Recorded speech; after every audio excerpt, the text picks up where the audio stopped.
Donc, le Seigneur nous dit ceci pour que nous comprenions que si un cultivateur fait des efforts, il travaille comme ça pour obtenir son fruit, dans le fonctionnement du royaume de Dieu aussi, nous devons aussi travailler pour avoir les résultats.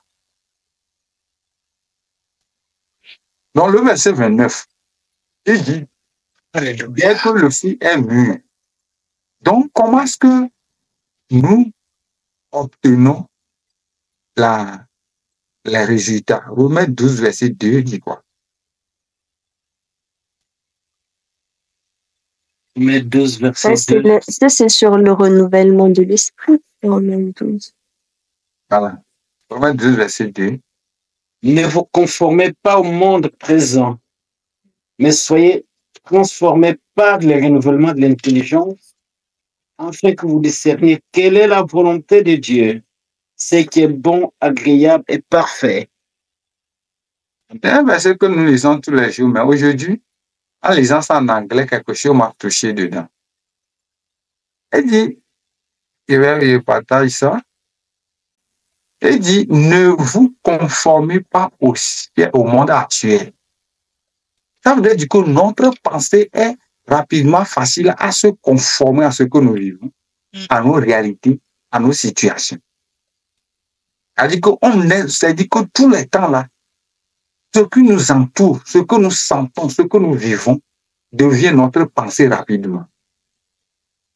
Même si c'est une échelle, quelque chose qu'on a vu à la télé, rapidement, là, ça vient dans notre pensée. Donc, mais il dit, mais soyez transformés par le renouvellement de l'intelligence afin de discerner quelle est la volonté de Dieu, ce qui est bon, agréable et parfait. Donc, la volonté de Dieu, bon, agréable et parfait. Qu'est-ce que ça veut dire? Quand on parle de la volonté de Dieu ici, ça veut dire que ce n'est pas que la volonté de Dieu, c'est que Dieu veut que je devienne, c'est pas ça. Hein? Ça veut dire que la volonté de Dieu veut dire qu'est-ce que Dieu a dit dans sa parole concernant la situation. Voilà la volonté de Dieu. La volonté de Dieu a été accomplie par Dieu. Tout ce qui est écrit là, tout ce que nous voyons est la volonté de Dieu. C'est-à-dire que ce que Dieu dit que vous êtes une nouvelle créature, si quelqu'un en Christ, il y a une nouvelle, les choses anciennes sont passées, voici toutes les choses sont devenues nouvelles. 2 Corinthiens 5, verset 21 dit, Christ est devenu notre péché et que nous devenons la justice de Dieu en lui. La Bible dit que tout ce que le Seigneur Jésus a dit, tout ce que la parole de Dieu est la volonté de Dieu. Donc, lorsque nous avons que, oh, Dieu a dit ça, c'est bon, c'est agréable, hein? Mais lorsque ça devient parfait, ça veut dire que ça incarne notre pensée pour dire que c'est ça ou rien. On va moissonner ça. Seigneur, ta grâce. Vous voyez ça? Donc, lorsque notre pensée là est tournée à 90%, bien 180 degrés pour devenir un, pour dire que voici ce que Dieu a dit. Est-ce que Dieu a dit qui est la volonté de Dieu?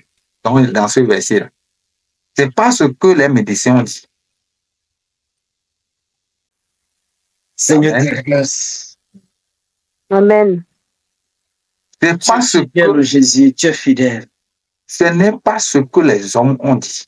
Ce n'est pas ce que la situation bancaire a dit. Ce n'est pas ce que les situations disent. Mais c'est ce que Dieu a dit.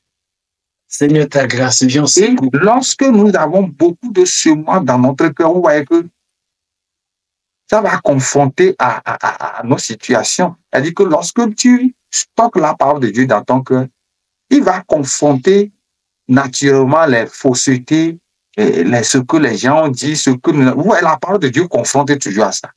Donc, lorsqu'on les remplace par notre parole, lorsqu'on remplace tout ce que nous avons comme concession, et ça devient, la parole de Dieu devient notre parole, donc la volonté de Dieu devient notre volonté. Et on devient un avec lui. Comme au Romains 6 et 1 Corinthiens 6, 18, on dit que celui qui s'attache au Seigneur est avec lui un seul esprit. Amen. Amen. Donc cela veut dire que nous devons prendre du temps pour pouvoir travailler dans la parole de Dieu, travailler dans notre vie Et la nature de la parole de Dieu va produire son fruit au-dedans de nous. Oh Seigneur, ta grâce, ta grâce. C'est la nature de la parole de Dieu qui va produire son fruit. Donc, le renouvellement dont il est question ici, c'est que parfois, quand on lit la Bible ou bien on prie, c'est seulement qu'on est sérieux. Mais quand on discute avec les gens, on oublie tout ce qu'on a lu. Et on redevient maintenant. Non, c'est pas comme ça. Même quand tu discutes avec quelqu'un, ta pensée est sur la parole de Dieu. Parce qu'il y a eu ta pensée. Si la pensée, là, tu ne le canalises pas, ça va devenir autre chose. Notre pensée, là, lui peut se circuler pour aller jeter sur n'importe quoi. Mais c'est nous qui devons le maintenir sur la parole de Dieu. Donc, parce que c'est ça que moi je veux obtenir, tel qu'il pense, tel qu'il est. Donc, c'est ce que je veux obtenir. Je me réveille, c'est ça. Demain, c'est ça. Jusqu'à ce que mes cheveux sur la tête sachent que c'est ce que je cherche. Alléluia. Et vous allez voir que Dieu va nous donner ça. C'est ce qu'on appelle le renouvellement de la pensée. Donc, ce que nous devons faire, que lorsque nous sommes en train de semer, nous ne devons pas être découragés pour dire que non, je sème trop, je ne vois pas des résultats. Je sème trop, le temps va venir. Lorsque des millions de semences ont été semées, il va nous donner les résultats. Il va nous utiliser lorsque des millions de semences seront germées.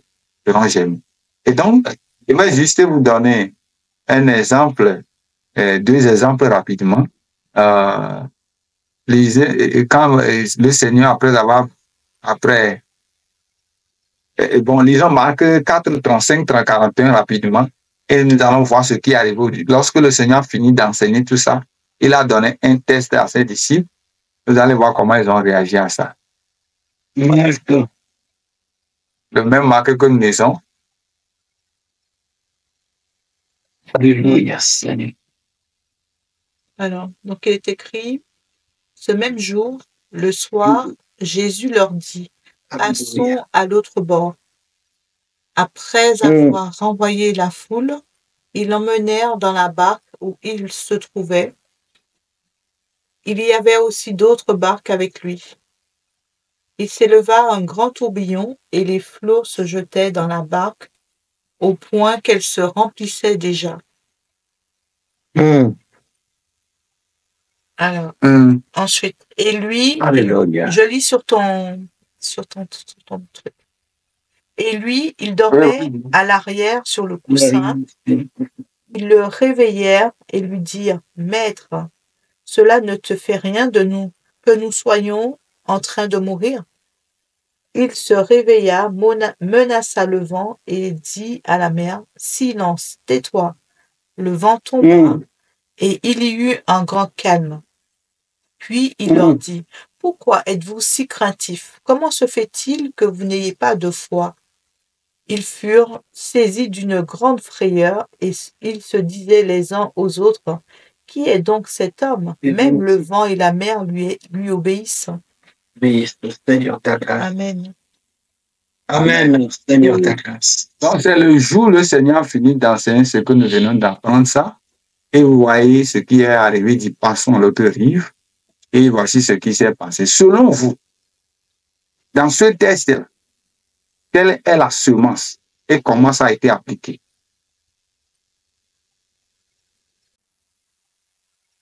Quelle est la semence qui est ici? Et comment les disciples ont appliqué ça?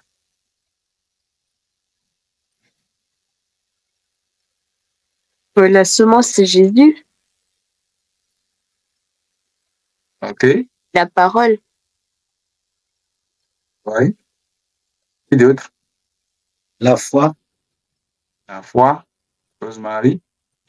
Je dirais, attends. Je dirais, Jésus leur a dit une phrase, Oui. Passons sur l'autre rive. Donc la semence, Voilà. c'est aller, c'est passer sur l'autre rive. Voilà la semence, ça. Passons sur l'autre rive. Voilà la semence qu'on les a donnée, ça.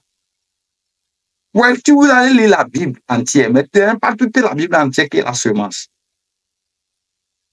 C'est ce que Jésus a dit là. qui est la semence. Est-ce que vous comprenez? Le semeur sème la semence. Passons. Donc, voilà le Seigneur. Ouais. Maintenant, regardez ce qu'il disait au verset 38. Il dormait à l'arrière sur le coussin. Il le réveille, lui dit, Maître, cela ne te fait rien que nous soyons en train de mourir. Vous regardez comment ils sont en train de parler. Grâce. Comme si Jésus ne leur avait rien dit. Est-ce que vous comprenez un peu ce dont nous parlons? Eh oui. Donc, ils sont venus, mais la plupart du temps, c'est comme ça nos prières sont. Dieu, est-ce que ça ne te fait rien que je meurs? Est-ce que ça... Comme si Dieu voulait qu'il meure. Donc, c'est pas ça. Ouais, donc, on les a donné une parole pour partir. Maintenant, cette parole, ils ont jeté ça quelque part. Ils avaient entendu, avant de partir, ils avaient entendu ça au début. La Bible dit que lorsque la semence est semée et qu'on n'a pas compris là, qu'est-ce que Satan fait? Il vient enlever ça dans le cœur. Donc cette parole a disparu dans leur cœur. Parce qu'ils n'avaient pas planifié qu'il y aura des défis sur le chemin. Et c'est ça qui est la clé. Maintenant que le Seigneur est dans la barque, c'est pas que Jésus est parti. Imaginez si physiquement Jésus est avec eux, que cela se passe. Et il vient lui dire que, mais comment peux-tu être méchant comme ça? Et que toi, tu es en train de dormir. Et que, ouais, nos prières sont comme ça. Oui, il a menti. Dieu, si tu m'aimes. Dieu, si tu m'aimes. Pourquoi? Oui, vous ne voyez pas ça. Comme si le Seigneur ne l'avait pas dit quelque chose. Et vous allez voir que quand le Seigneur a reprimandé le vent, effectivement, il les a aussi reprimandés. Quand il s'est réveillé, verset 39, il se réveille menaçant le vent, leur dit, silence, tais-toi. Or, c'est eux qui devront faire cet exploit-là. C'est leur devoir de dire, silence, tais-toi. Le maître nous a dit, passons l'autre rive. Et vous allez voir ce qui va se passer. Alléluia. Le vent va se calmer. En fait, Jésus n'attendait pas qu'on le dise que non, qui est cet homme qui est capable d'ordonner au rang. Ouais, quand tu oublies ta faute, tu deviens jaloux pour quelqu'un. Ils ont dit que, mais quel est cet homme, même le vent obéit, alors que c'est eux que le vent devait obéir.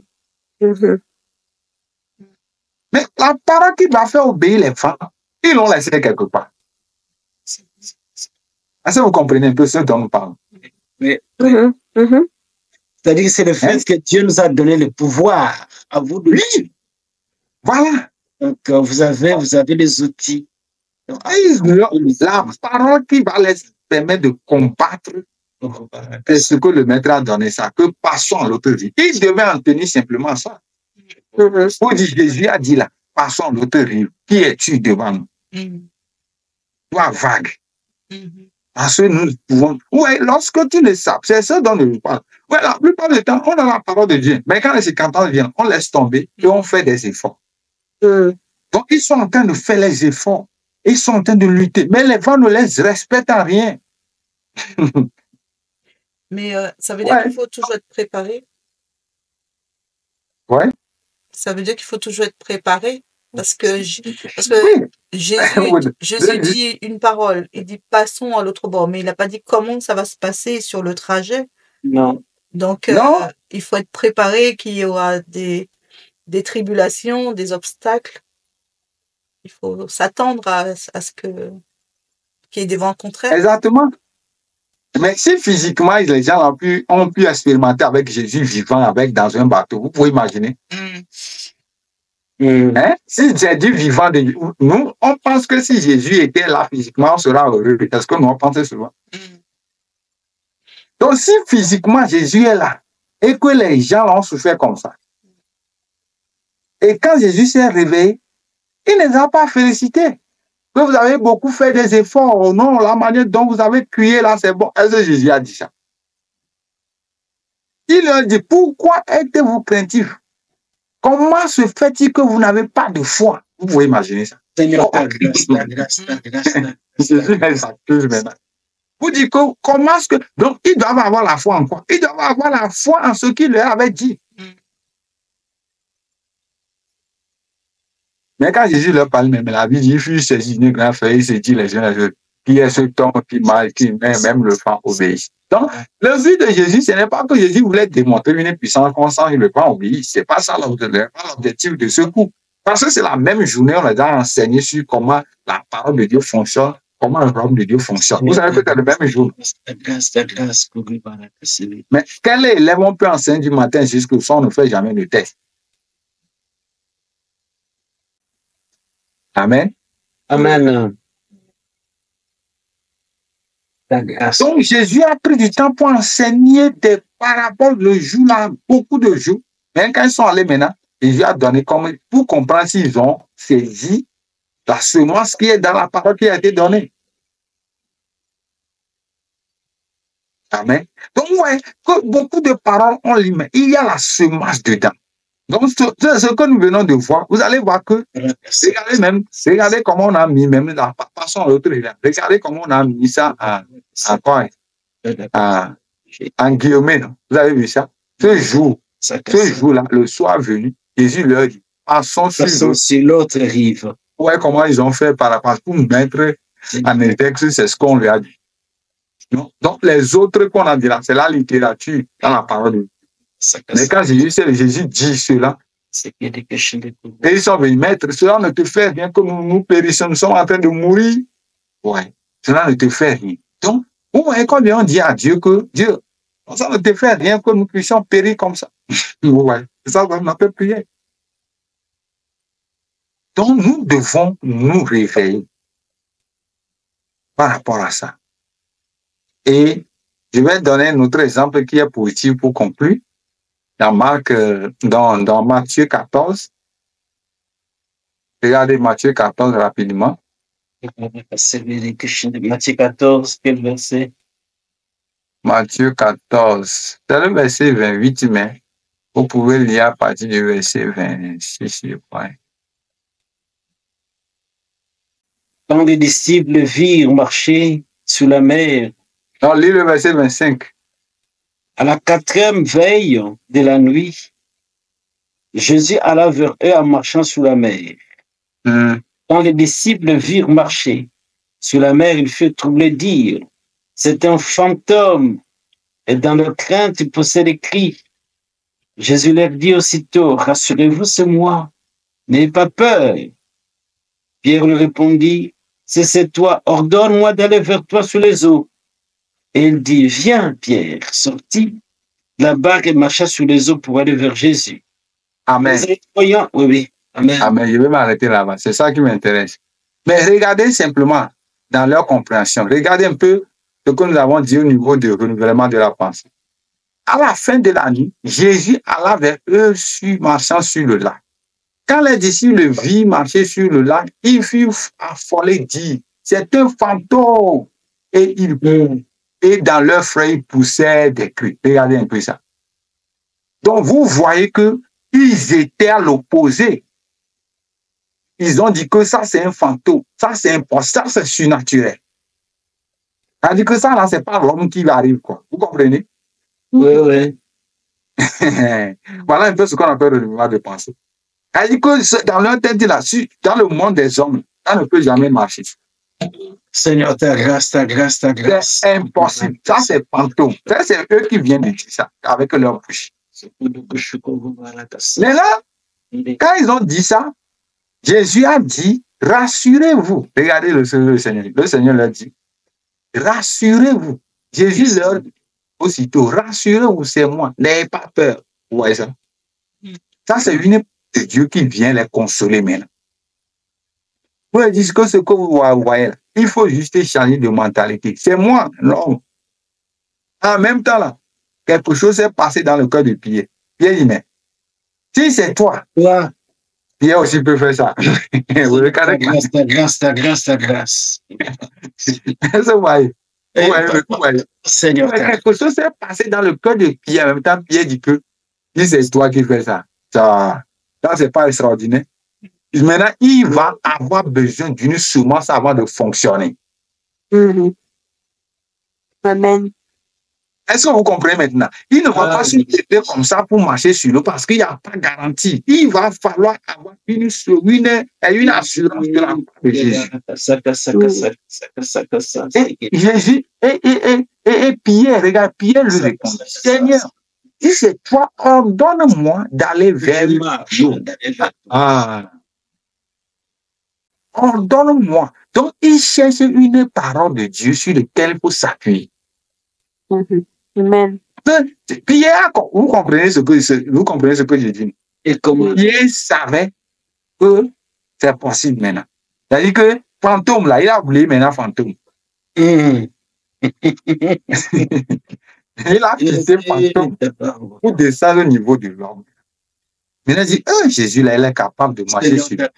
Au même moment, là, dans sa pensée, il voit que lui aussi peut. Donc, souvent, la parole de Dieu, là, quand on voit parfois la chose est impossible, mais Jésus va nous rassurer que toi aussi tu peux, toi aussi tu peux. Et quand on se voit comme ça, là, ça va commencer. Donc, Pierre a quitté le raisonnement de fantôme pour descendre au niveau de Jésus. Pour dire, Jésus, là, il est puissant. Hein. Maintenant, au même moment, puisque lui et Jésus ont mangé ensemble, il s'est dit que si lui, là, il est homme, il fait ça, là, il faut que je trouve une parole de ça, pas moi si je vais le faire. Et il demande à Jésus, Seigneur, si c'est toi là, donne-moi une parole. C'est-à-dire que je ne me lève pas moi-même. Et le Seigneur n'a pas été méchant. Le Seigneur lui dit quoi? Jésus lui dit, viens. Il est sorti de là-bas et marcha sur l'eau pour aller vers Jésus. Voilà. Amen. Donc, le mot, imaginez, le mot vient simplement de la bouche de Jésus, a pu permettre à Pierre de marcher sur l'eau. Seigneur, ta grâce, ta grâce, Amen. ta grâce. Donc, voilà ce que nous appelons la semence. Le mot vient, là, a pu faire marcher Pierre sur l'eau. Donc, imaginez combien de paroles de Jésus qui sont dans la parole de Dieu qu'on ne touche pas. Seigneur, ta grâce, ta grâce, ta grâce. Nous avons dit que nous avons essayé, mais ça ne marche pas. Le mot vient, a pu suspendre quelqu'un sur l'eau.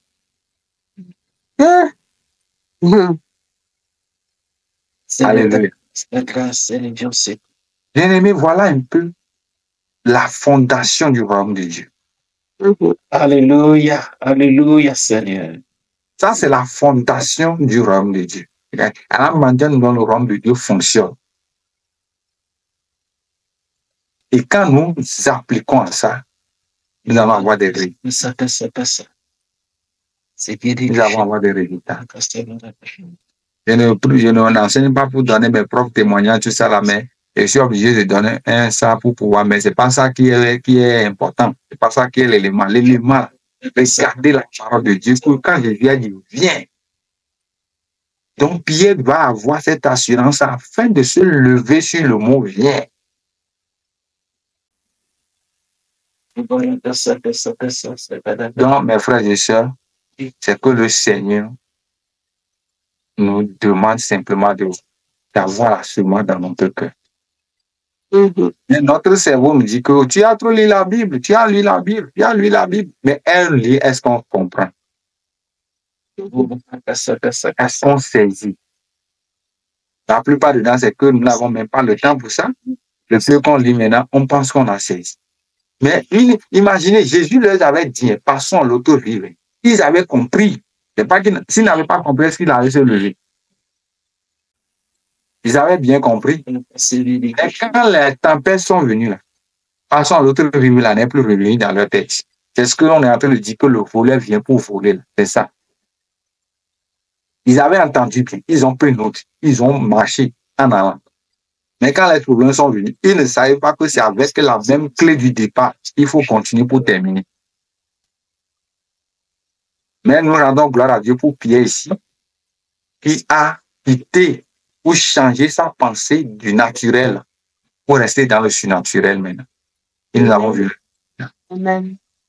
Donc voilà ce que j'ai à partager ce soir. Amen.